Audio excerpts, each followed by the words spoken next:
पीठ घुमाकर बैठे रहे वो ओर।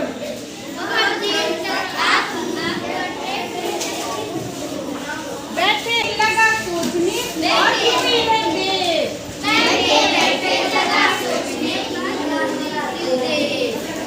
झील किनारे नाव लगी थी। झील किनारे नाव लगी थी। एक रखा था बांस। चित्रकार ने नाव पकड़कर ली थी भर के सांस। जल्दी जल्दी नाव चलाकर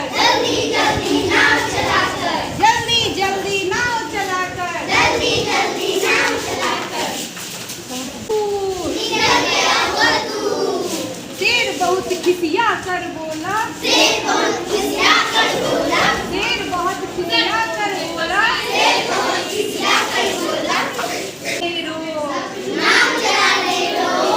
कलम और कागज तो ले लो। रे कायर डरपोक। कलम हर ने कहा तुरंत ही रखिए अपने पास। अब कीजिए जंगल में अभ्यास।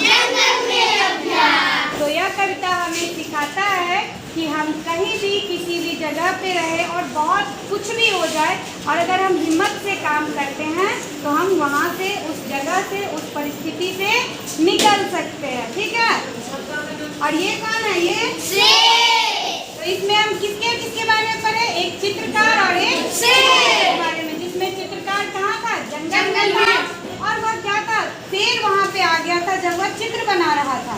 तो क्या होता है कि वह उससे घबरा जाता है, लेकिन हिम्मत से काम लेता है और क्या कहता है कि हम चित्र बनाते हैं और इस बीच में यहाँ से छोड़ के भाग जाएंगे। और शेर भी उसकी बातों में आ जाता है। देखो ऐसा ही शेर था, और जैसे उसके बातों में आता है तो उसको बातों में घुमा के वो वहाँ से भाग जाता है। वैसे ही जब हमारे जीवन में कठिन से कठिन परिस्थिति आती है तो हमें अपने दिमाग से काम करना चाहिए, तो हम उस परिस्थिति से निकल सकते हैं। ठीक है।